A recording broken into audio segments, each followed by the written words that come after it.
LeBron James seems to get a kick out of trolling the Knicks. Check out this picture he posted on Instagram with the caption, quote, "You're welcome, King of New York. Hashtag my favorite playground." Enes Kanter, your thoughts? I already got a king, it's KP. So sorry about that. We already got a king, and it's Kristaps Porzingis.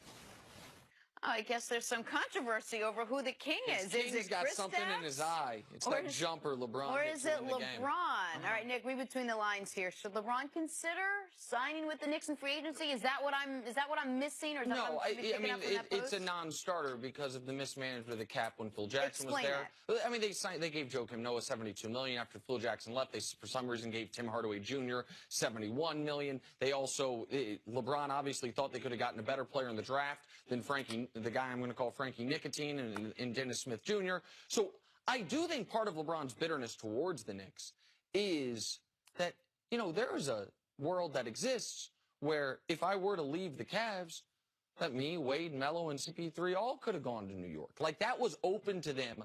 Once they traded away Derrick Rose last offseason, they were going to have the cap space after this year to do that. They mismanaged that. But what I think this is really about, CC, is I think LeBron, much like myself, hates false narratives. And the false narrative that the ghost that LeBron is chasing, Michael Jordan, that he was some superstar in New York, that LeBron hasn't been able to match up to, it's just totally, factually inaccurate. And I'm just going to lay out a few numbers, and then I'll shut up about it while you laugh with your coffee. Yeah, you're not going to shut up about it. I mean, you're going to stop talking, then I'm going to talk, then eventually you'll pick back up. Okay, that's probably more I might jump in there. So Jordan at MSG had a losing playoff record. He had, compared to his career averages, a worse field goal percentage, fewer rebounds per game, fewer assists per game, 3 less points per game, 5% worse from the field per game. Comparatively, LeBron at MSG averages more points per game than his career average and has the 4th highest winning percentage of any visiting player ever.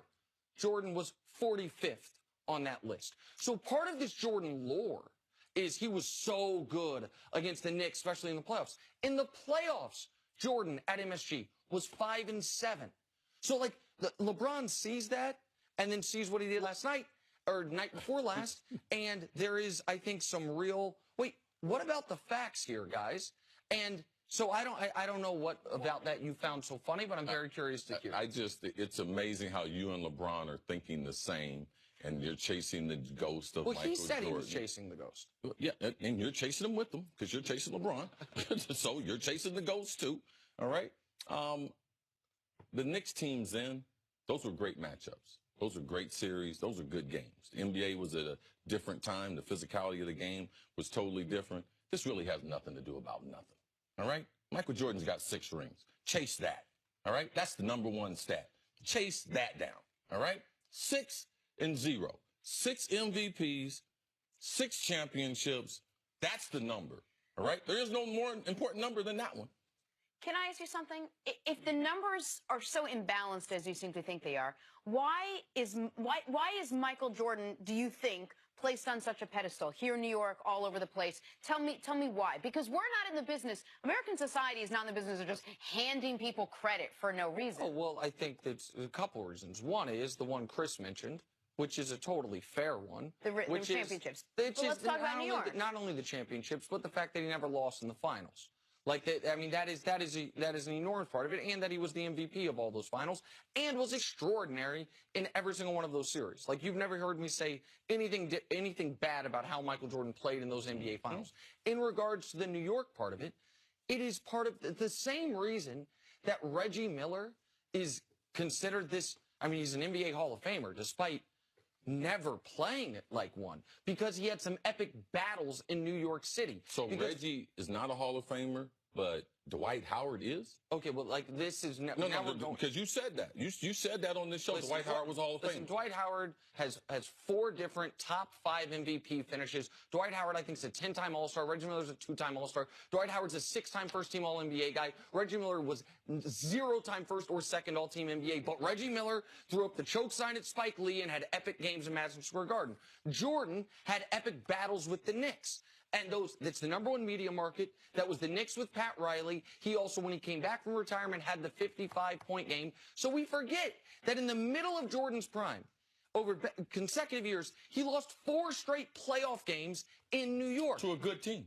I understand they were a good team. And the Knicks haven't been trashed the whole time LeBron's been in the league. They had a 50-win team with Melo that They had one. They had one 50-win team with Melo. Right. Yep. In 15 years, LeBron's been in the East. They've had maybe 2 competent teams. 2 in 15 years. Oh, fair enough. Like are you not surprised, CC, when I tell you that Jordan versus his average at Madison Square Garden, it's Jordan, the average Jordan game was better than the... No, because I wasn't talking about the numbers. I was talking to you about the effort. You got caught in the numbers. I was showing the effort when Michael Jordan came there. He put on a concerted effort to try to play More hard than one quarter? and play great. Okay, the whole game? That's what I was talking to you about. Your only argument was the numbers, was the average. I was talking to you about the effort. The first 3 quarters of that game that I watched was not like Michael Jordan. That's what I told you.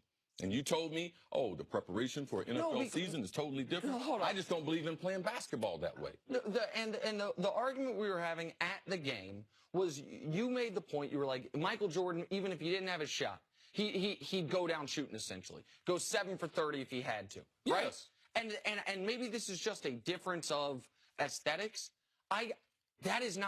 I do not respect the guy who doesn't have it and says, but I'm going to show the world that I'm going to go down. You don't respect him. He's the best basketball player ever. No. I'm not saying I don't respect Michael Jordan. You know when the next shot's going in, Nick? The one I shoot. Okay, yeah. Okay? Right. And Did you remember the Michael Jordan commercial? He talked about all the shots that he missed, but he had the courage to take those. Michael was playing to his character. That's his game. LeBron should play his game. But the #1 thing that we control as athletes, we control our effort. We do. Not the environment, not the arena, not the opposition. That was my displeasure at the game. Also, fans don't want to hear that he's conserving his energy for the rest of the season, and he's going to take a couple quarters off so he could have to pour in, as many points he pours in the fourth quarter to overcome a 23-point deficit. LeBron, who's played more minutes and more games than anyone each of the last 7 years, he's depriving the fans of the ability. I think it's a really interesting point. That LeBron, that LeBron is not a guy that gives his all out. I don't even know what we're talking about at this point, but it's fine. It's the same thing we were talking about at the end of the 3rd quarter. Right, when your face was down when your chin. But if that's how you're going to your judge chin Michael was Jordan. down below your flower. Okay, all right. I don't know what your chin was below, because that's weird. It was So long many face. levels. Long face. Why such a long face, Nick? Why long face? Coming up.